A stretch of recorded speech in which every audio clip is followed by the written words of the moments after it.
to our Miami Valley Communications Council Game of the Week. This is week 4. Tonight we are hosting at the Fairmont versus West Carrollton game held here in West Carrollton at the Pirate Stadium. New stadium, brand new facility, brand new turf, brand new coach. So it should be an exciting game this evening. Jared Bergstrom and myself, Michael Sliger, are here to bring you your game tonight.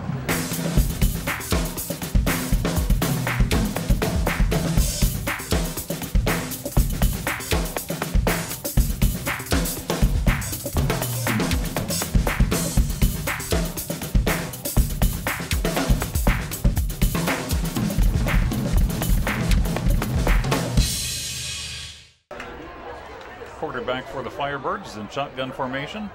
Looks like West Carrollton may be lining up to blitz. Here they come. They've got 5 guys coming up front. Running back finds a gap. That's number 28 finding a gap through the middle. Nick Moreland.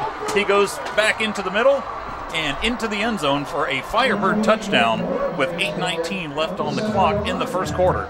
Yeah, in the replay, West Carrollton brought the blitz, and Nick Moreland just snuck through there because I think they believed that Murphy either kept the ball or handed it off to Kyles in the backfield, and he scampered away for a Firebird touchdown. Yeah, 52-yard run. Like I say, it looked like either 5, possibly 6 guys coming right through the line, and he was able to take the ball and go right in between the defenders and 52 yards into the end zone.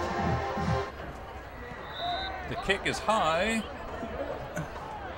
and it is good. Receiver goes in motion. That's number 2. Quarterback comes to the near side. He finds a gap, goes through the middle, and moves out to the 29-yard line. He's brought down, looks like initial hit by number 77, Graham Bohenick.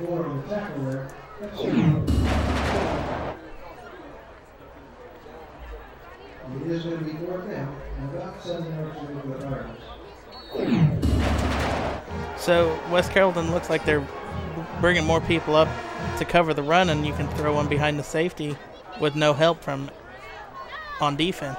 Looks like we have Murphy, takes the snap, he fakes, he passes across the center, complete to number 2, Kevontae Tanner. He finds a gap on the far side, gets past the defender, goes down the far sideline and into the end zone for a Kettering score. So from the 47, a 53-yard completion from Murphy to Tanner, and with 3:53 left in the first quarter, we now have 2 touchdowns for the Firebirds. Connor Van Oss is the long snapper. Murphy holds, and Gudgel kicks, and the extra point is good. 3:53 left in the first. Firebirds lead 14-0 over the Pirates. Well, so far West Carrollton's not working on what their coach Doug Hatcher said pregame to me. He said he didn't want to get in a big hole after the end of the first quarter, and now they've gone 3 and out on their first 2 possessions, and they're down a quick 14 points here. Yeah, the only potentially good thing there, they've seen what Kettering's able to do on the run. There's a couple times I kind of wondered, as the quarterback's getting ready to take the snap, it looks like he's almost favoring one hand a little bit. Looks like he may be a little bit tentative on an arm or a wrist. Quarterback pitches to the near side, to number 35. He moves out to the 45-yard line and is brought down by number 88 for the Firebirds. That is Bobby Ballard. So they've gained, looks like right about 10 yards, maybe 10 and a half, and that's going to be a first down for the Pirates. As you can hear from West Carrollton's home announcer. He's pretty excited about that. Yeah. 16 drops back. He rolls to the near sideline. He's under some pressure, being chased by number 60. He cuts back in and is finally pushed out of bounds.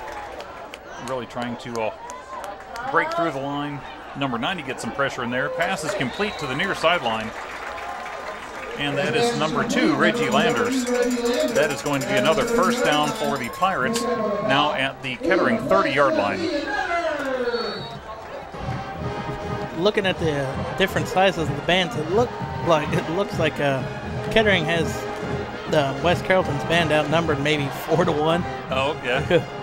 West Carrollton is giving up 266 yards on the ground per game so far this year and 115 through the air. Runner comes to the near side.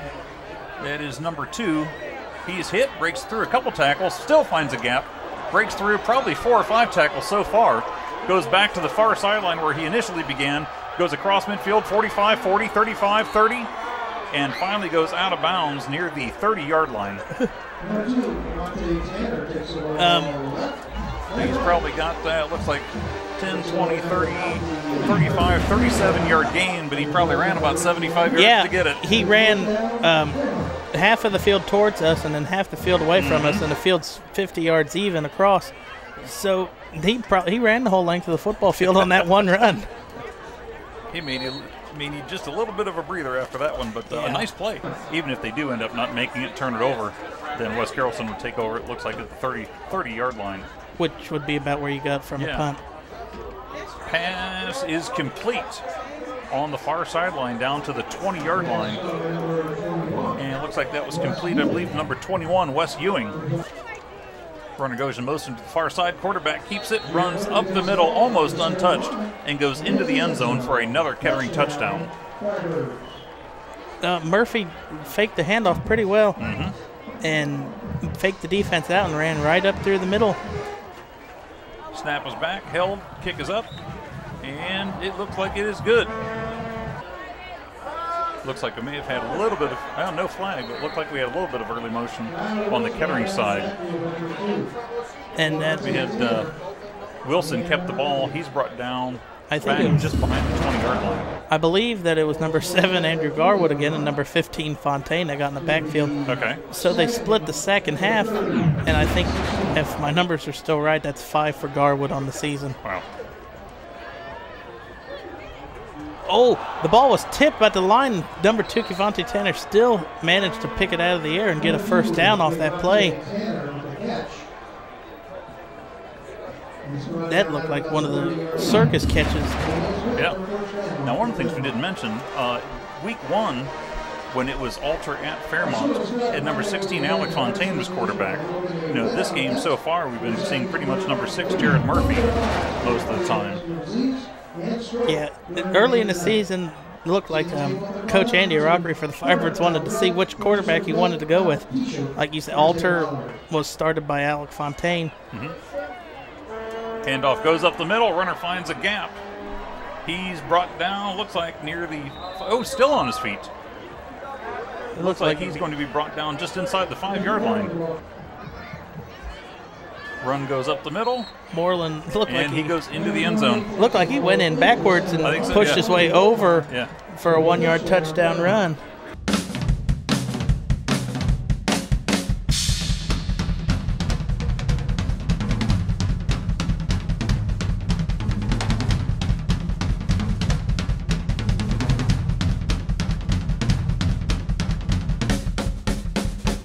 Pitch goes to the near sideline. Runner is hit and driven out of bounds hard. We've got on the tackle number 10, Tyler Kavecki, and number 20, Isaiah Meadows. Meadows making a big hit on the runner and driving him out of bounds right at the 45-yard line. I believe the runner for the Pirates was Tyler Hunt, and as you can hear behind me, it is another first down for the West Carrollton Pirates. Well, West Carrollton's putting together a good-looking drive. They've had 2 completed passes and a couple runs. Quarterback's back. He rolls around, looking to the near sideline. He passes, and the pass falls incomplete. Pass broken up by number 10, Trevor Kukavecki.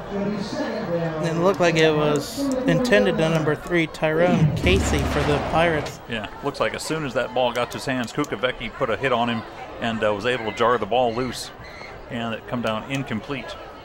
So we have 2nd and 10 for the Pirates from the Kettering 40. Number 9 goes in, well.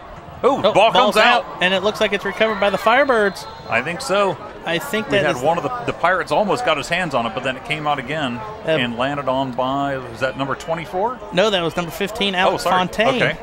So we've heard both Fontaine's name early and often, along with Andrew Garwood. Yeah. Linemen don't get to touch the ball much, so when they see the ball on the ground, their eyes get big. Murphy's back. He goes the far side, passes to an open receiver at the 45-yard line. It's complete. He crosses midfield to the 45 and down to the 40-yard line, where he's finally brought down. So now Firebirds have a 1st and 10 at the West Carrollton 40-yard line. They're deciding what they want to do. Play clock has not started yet. Now it starts. Murphy's back, checking over the defensive line. He takes the snap. He's back to pass. Passing deep toward the end zone. It is and the caught. receiver comes down with it. Is that Tanner?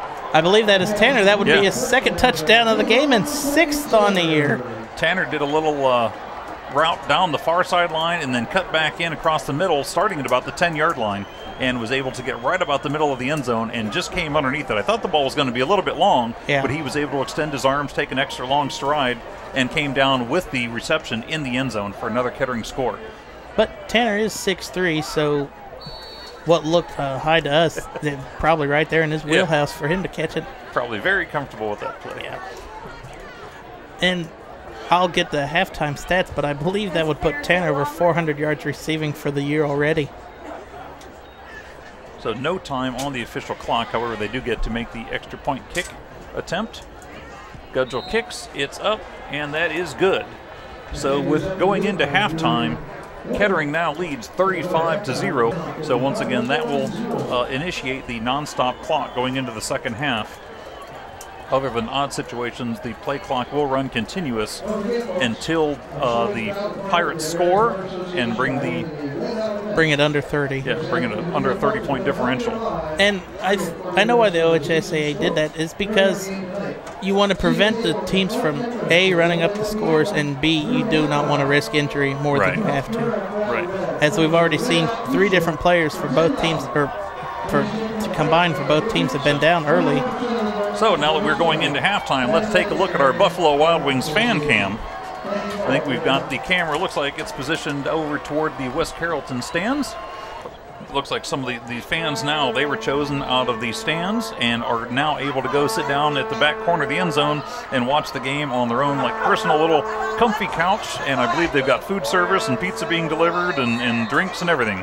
So that'd be a nice place to watch the game from. Now with them being up 35 at halftime, they can run the ball, run some plays. They may be practice through the week and see if they'll work or not. Yeah, maybe give some new players a different chance. You know, people that haven't had some experience running the ball or catching the ball.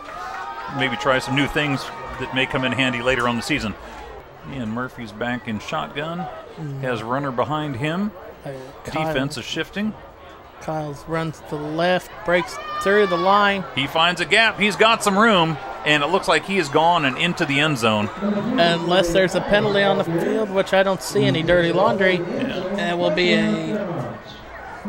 what would that be, a 46-yard run, maybe? I think so, yeah.